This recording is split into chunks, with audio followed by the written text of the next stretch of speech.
Welcome back to our channel மாணவனாசிரியர். இந்த இடம் நம்ம என்னோட பார்க்க போகிறோன்னு பார்த்தீங்கன்னா 12th standard botany public examination March ஏப்ரலுக்கான கவர்மெண்ட்டோட அஃபிஷியல் ஒரிஜினல் கொஸ்டின் பேப்பர் தான் பார்க்க போகிறோம். ஸோ அதை பார்க்குறதுக்கு முன்னாடி மாணவனாசிரியர் யூடியூப் சேனல் சப்ஸ்கிரைப் பண்ணுங்கள். கீழே கூட பெல்லைக்கான ப்ரெஸ் பண்ணி ஆன் வைங்க. பியூர் சயின்ஸ் பாட்னி ஸ்டூடெண்ட்ஸ், உங்களுடைய பப்ளிக் எக்ஸாமினேஷன் பாட்னி எக்ஸாமுக்கு கண்டிப்பாக இந்த கொஸ்டின் பேப்பர்லேருந்து கொஸ்டின்ஸ் எல்லாமே கேட்பாங்க. ஸோ மறக்காத வீடியோ ஃப்ரெண்ட்ஸுக்கு ஷேர் பண்ணுங்கள். மொத்த மதிப்பெண் 70 மதிப்பெண் கொடுத்துருக்காங்க. இதில் பார்த்தீங்கன்னா நமக்கு 1 மார்க்கே 15 1 மார்க் இருக்கும். 1 மார்க் எப்பவுமே பார்த்தீங்கன்னா புக் பேக் நல்லா தரவாக படிச்சுக்கோங்க. புக் பேக்கில் பார்த்தீங்கன்னா 15ல் ஒரு 10 வரும். ரிமைனிங் பார்த்தீங்கன்னா ஒரு 5 மட்டும் எப்பவுமே நீங்கள் படித்த 2 மார்க் 3 மார்க் இன்சைட்லேருந்து பார்த்தீங்கன்னா கேட்பாங்க. ஸோ இந்த கொஷின் பேப்பர் பொறுத்த வரைக்கும் கவர்மெண்ட்டோட அஃபிஷியல் ஒரிஜினல் கொஷின் பேப்பர். அதனால் இருக்கக்கூடிய 2 mark compulsory, 3 mark compulsory, 5 mark எல்லாத்தையும் நல்லா படிச்சுக்கோங்க.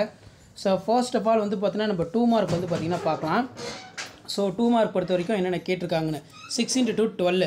இதில் answer any 6 of the following question number 24 compulsory.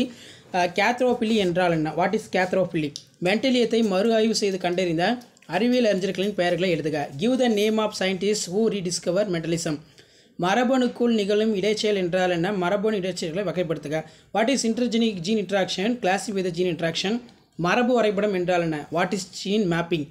PBR 322 படம் வரைக. Draw the structure of PBR 322. உடல கலப்பினமாக்கல் என்றால் என்ன? What is somatic hybridisation?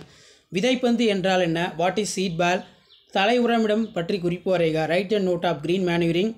எந்த இரு அடிப்படை கொள்கையில் உயிருள்ள தாவர செல்களில் உள்ளார்ந்து காணப்படுகிறது? Which type of phenomenon considered as a hindrance of capacities of living cell? 6 × 3 18. இதில் பார்த்தீங்கன்னா ஒட்டுதல் மற்றும் பதியமிடுதல் வேறுபடுத்த. மெய்யிலா மடியத்தின் வகைகளை படம் வரைக. நுனிமூடல் வளவாக்கம் என்றால் என்ன? அடுத்து பார்த்தீங்கன்னா மரபணு மாற்றப்பட்ட உணவின் நன்மைகள் தீமைகள். புதிய காடு வளர்ப்பின் நோக்கம். சூழ்நிலை படிநிலைகள் என்றால் என்ன? பல்வேறு சூழ்நிலை படிநிலைகளை எழுதுக. What is ecological hierarchy? Name of the ecological hierarchy. மண்வளத்தை மேம்படுத்துவதில் நுண்ணுயிரி உட்செலுத்திகள் எவ்வாறு பயன்படுகிறது? How will you microbial inoculants used in increase in soil fertility.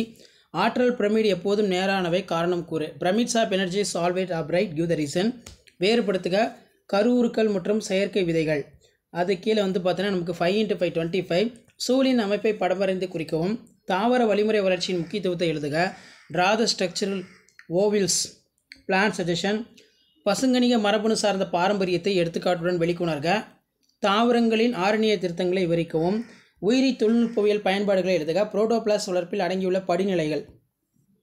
Next பார்த்தீங்கன்னா நீர் பற்றாக்குறையினை தீர்வை ஆலோசித்து அதன் நன்மைகளை விளக்குக. நீர்வாழ் தாவரங்களின் வகைகள் மற்றும் எடுத்துக்காட்டுடன் விவரிக்கவும்.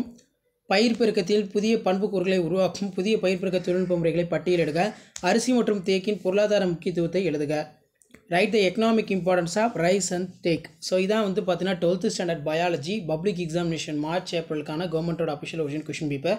ஸோ மறக்காத வீடியோ ஃப்ரெண்ட்ஸுக்கு ஷேர் பண்ணுங்கள், சேனலை சப்ஸ்கிரைப் பண்ணுங்கள். தேங்க்யூ.